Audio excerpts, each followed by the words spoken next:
5 கோடி ரூபாய் கேட்டு யுவன் சங்கர் ராஜா வக்கீல் நோட்டீஸ் அனுப்பியிருக்கிறார். அண்மை செய்தியாக பார்த்து வருகிறோம்.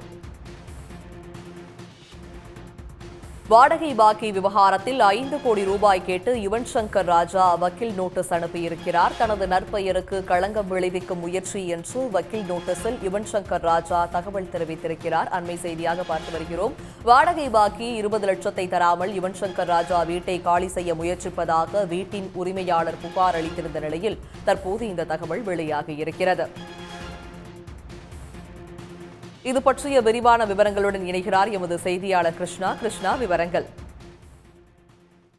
நிச்சயமாக நேற்று நுங்கம்பாக்கத்தில் இருக்கும் யுவன் சங்கர் ராஜா வாடகைக்கு தங்கியிருக்கும் வீட்டில் அதன் வீட்டின் உரிமையாளர் நுங்கம்பாக்கம் காவல் நிலையத்தில் ஒரு புகார் ஒன்றை அளித்திருந்தார்.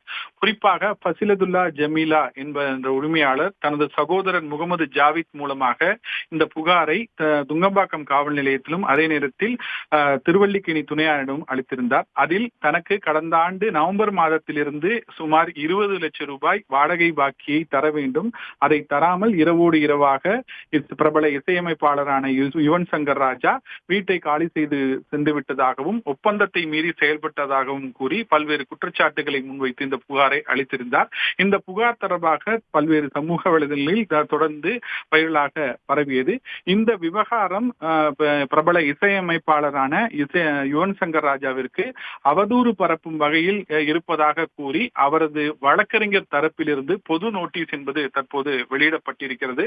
குறிப்பாக சிவில் சம்பந்தப்பட்ட உரிமையல் சம்பந்தப்பட்ட இந்த பிரச்சனையை குற்றவியல் ரீதியாக கொண்டு சென்றிருப்பதாகவும் தனது கிளைண்ட் அதாவது முக்கிய வாதாடியான யுவன் சங்கர் ராஜாவை அவதூறு பரப்பும் வகையிலும் அதே நேரத்தில் அவருக்கு மன உளைச்சலை ஏற்படுத்தும் வகையிலும் வீட்டு உரிமையாளரான ஃபசிலதுல் ஜமீலா செயல்பட்டிருக்கிறார் என அந்த வழக்கறிஞர் அனுப்பிய நோட்டீஸில் தெரிய வந்திருக்கிறது. குறிப்பாக இந்த நோட்டீஸில் முக்கியமாக அந்த வீட்டு உரிமையாளரிடம் 5 கோடி ரூபாய் நஷ்ட ஈடு கேட்டு இந்த நோட்டீஸை அனுப்பியிருக்கிறார்கள்.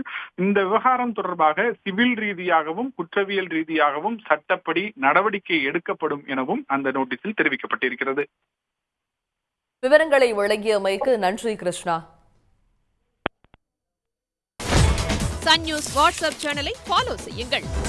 QR கோடை ஸ்கேன் செய்து சன் நியூஸோடு இணைந்திருங்கள்.